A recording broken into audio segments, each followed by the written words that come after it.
قولی الحمدللہ. میں راحلہ سلیم ڈاکٹر محمد سلیم کی وائف ہوں. الحمدللہ ہم لوگ بھوپال سے بلونگ کرتے ہیں. میرے ہسبینڈ نے پہلے اسلام قبول کیا, ایک جین فیملی سے بلونگ کرتے ہیں. میں اگروال فیملی سے تھی. میرا پرانا نام مانسی اگروال تھا. اور میرے ہسبینڈ نے جب اسلام قبول کیا تو میرے لیے میری لائف کا بہت ایک شاکنگ انسیڈنٹ تھا. میں نے فرسٹ ٹائم کسی کو پہلی بار دیکھے, میں نے کسی کو نماز پڑھتے ہوئے دیکھا. میں نے اچانک یہ اکثر کر کے ایک پرٹیکولر ٹائم ہوتا تھا اور یہ گھر سے کہیں چلے جاتے تھے اور میں ان سے پوچھتی تھی کہ آپ کہاں جاتے ہیں, تو یہ رپلائی کرتے تھے this is none of your business, you have to do your job. تو میں بھی خاموش ہو جاتی تھی. باقی میرے فادر ان لا سے اکثر ان کی ڈیبیٹ اور سب کچھ ہوا کرتا تھا, بٹ مجھے نہیں سمجھ میں آتا تھا کہ یہ ڈیبیٹ کیا ہے, یہ لوگ کس بات پہ اتنا زیادہ مطلب ان کا ڈیبیٹ اتنا ایگریسو موومنٹس پہ کیسے آ جاتا ہے. تو باقی پھر ایک دھیرے دھیرے جب مجھے یہ اسلام کے پہلے تو یہ لوگ نہیں بتائے, بٹ فرسٹ ٹائم جب میں نے ان کا فجر کی نماز تھی اور اچانک میری نیند کھلی اور میں نے ان کو نماز پڑھتے ہوئے دیکھا. میں نے ان سے پوچھا کہ آپ کیا نماز پڑھ رہے ہیں, کیونکہ صرف ٹیلی ویژن پہ دیکھا تھا کہ ہاں ایسے جو کرتے ہیں وہ نماز کے ایکشنز ہیں. میں نے ان سے پوچھا کہ آپ نماز پڑھ رہے ہیں, انہوں نے کہا کہ ہاں میں نماز پڑھ رہا ہوں. میں نے بالکل دیر نہیں کی میرے فادر ان لا کو بتانے میں. میں روم سے باہر نکل کے اور میں نے سب سے پہلے ان کو بتایا کہ پاپا جی آج ان کو میں نے نماز پڑھتے ہوئے دیکھا. تو انہوں نے مجھ سے کہا کہ ٹھیک ہے خاموش رہو, ابھی کسی سے کہنا نہیں, ہم دیکھیں گے کیا کر سکتے ہیں. اب وہ جو میری لائف کا مومنٹ تھا, وہاں سے میرے کو ایسا لگا کہ یہ کیا ہوا, مطلب یہ کیا کر رہے ہیں, ایسا کیوں کر رہے ہیں, یہ کہیں یہ کسی ایسے ویکتی سے تو نہیں مل گئے جو ان کو ٹیررزم کی طرف لے جا رہا ہے, اور یہ ایسی چیزوں میں تو نہیں انوالو ہو جائیں گے. ایک بہت بڑا ڈر جو میرے اندر تھا وہ, اور on that time I was pregnant, تو میرے کو ایک بہت کھلبلی سی لگی رہتی تھی کہ یہ کیا چل رہا ہے, یہ کیا چل رہا ہے. پھر دھیرے دھیرے کر کے جب میں ان کی بکس وغیرہ جو المیرا میں رکھی رہتی تھیں وہ میں پڑھنے لگی اور ڈھونڈنے لگی. یہ چھپا کے رکھا کرتے تھے اور مجھے جب بھی کوئی بک ملتی تھی تو پھر میں اس کو پڑھنے لگی. تو مجھے اس میں ایسا کچھ لگتا ضرور تھا کہ پتہ نہیں کچھ ہے, کوئی ڈیفرنٹ چیز ہے, کیونکہ میں نے دیکھا کہ ان کے اخلاق, ان کی سب چیزیں بالکل چینج ہو گئیں. جو یہ پہلے تھے اس سے یہ بالکل الگ ہو گئے. تو مجھے ایسا پرسنلی لگتا تھا کہ اس پلیٹ فارم نے ان کو ایسا کیا دیا جو میرے ہسبینڈ کو بالکل چینج کر کے رکھ دیا. مطلب الحمدللہ یہ اس سمے کوشش کرتے تھے کہ جو نبی کی سنتیں ہیں, جو ہمارے نبی صلی اللہ علیہ وسلم نے کیا, اپنی وائف کی مدد کرنا, اپنی وائف کے ساتھ کس طرح اس کے حقوق کی ادائیگی کرنا, یہ سب کچھ وہاں الحمدللہ کرنے لگے. اور مجھے جو ان کا یہ ڈراسٹیکل چینج تھا, جو ان کو اس پلیٹ فارم پہ آئے ہوئے 6 months یا 1 year ہوا ہوگا, وہ دیکھ کے میرے لیے ایک بہت بڑا ایک سرپرائز تھا کہ یہ کیا ہوا. پھر اس کے بعد مجھے لگا کہ نہیں, میں بھی اب اس کو جانتی ہوں, میں بھی اب پڑھوں گی. اور پھر میں اپنے فادر ان لا اور ان کی ڈیبیٹ سننے لگی. تو جینزم میں گاڈ کانسیپٹ ہے ہی نہیں. ہر وہ ویکتی جو بہت زیادہ علم حاصل کر لیتا ہے, بہت زیادہ نالج حاصل کر لیتا ہے, تو وہ ایک لمٹ پر آ کر نعوذ باللہ گاڈ کا وہ مقام حاصل کر لیتا ہے, اور لوگ اسی کی پھر پوجا کرنے لگتے ہیں, اسی کی ورشپ کرنے لگتے ہیں. تو میرے دماغ میں اگروال فیملی سے تھی, تو میرے دماغ میں تھا کہ نہیں, ہمارے جو بھگوان ہیں وہ 3-4 ہاتھ والے ہیں, ان کا کیا ایک ہی گاڈ ہے جس کو جا کے آپ کو پوجنا ہے. تو نہیں, میں ان سے تو کچھ نہیں مانگوں گی, 3-4 ہاتھ والے بھگوان ہی ہوتے ہیں, یہ نہیں کچھ وہ ایسا رکھتے.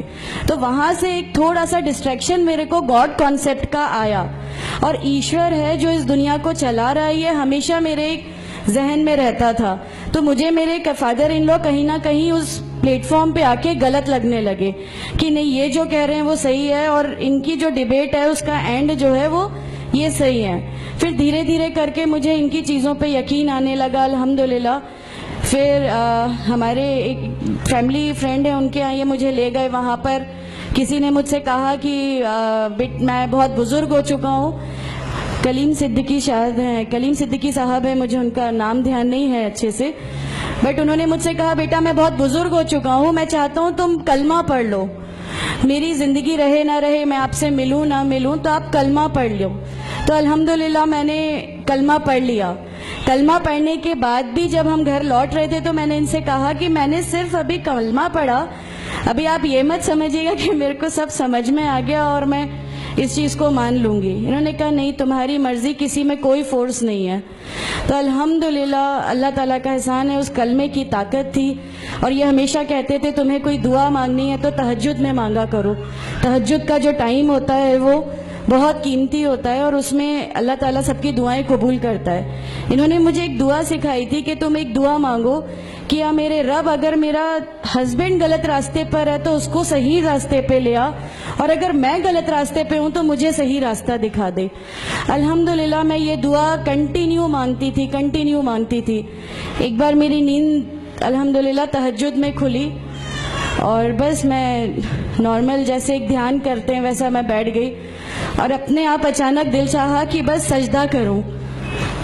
میری زندگی کا وہ پہلا سجدہ تھا اور اس بہت لمبا سجدہ تھا، اور اس سجدے میں نے میرے رب سے کیا کیا مانگ لیا مجھے بھی نہیں یاد ہے. اور اس سمے مجھے ایسا فیل ہو رہا تھا جیسے اللہ تعالیٰ خود مجھ سے بات کر رہا ہے، اللہ میرے سوالوں کا جواب خود دے رہا ہے.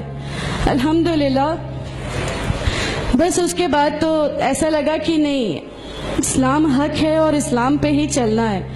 اس کے بعد پھر بہت ساری پریشانیاں لائف میں آئیں، سب کچھ آیا، بٹ الحمدللہ اللہ کا احسان ہے کہ اللہ تعالیٰ نے ہر پریشانی، ہر چیز کو ایسے لے لیا کہ ہم لوگوں کو کبھی احساس ہی نہیں ہونے دیا کہ یہ کوئی پریشانی تھی.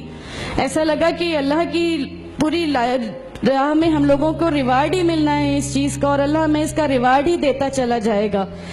الحمدللہ بس اس سمے سے شروعات ہوئی تھی دین اسلام کی. الحمدللہ آگے چل کے پریشانیاں، تکلیفیں ہر ریورٹ کی زندگی میں آتی ہیں، لیکن میں ہر ریورٹ بہن سے یہ کہنا چاہتی ہوں کہ اللہ کی خاطر آپ لوگ اس دین میں آئے ہیں، کسی اور چیز کے لیے نہیں آئے.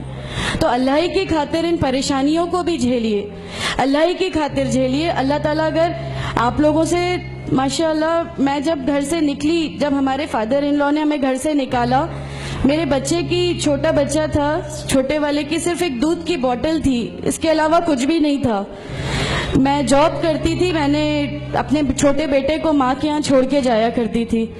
میرے ممی پاپا بہت زیادہ ہم لوگوں سے ڈیٹیچ نہیں ہوئے تھے، ایک محبت تھی ان کو ہم سے. تو اس محبت کے کارن ان لوگوں نے کبھی ہمارا اس لیول تک اپوز نہیں کیا جو ان لاز کی طرف سے آیا.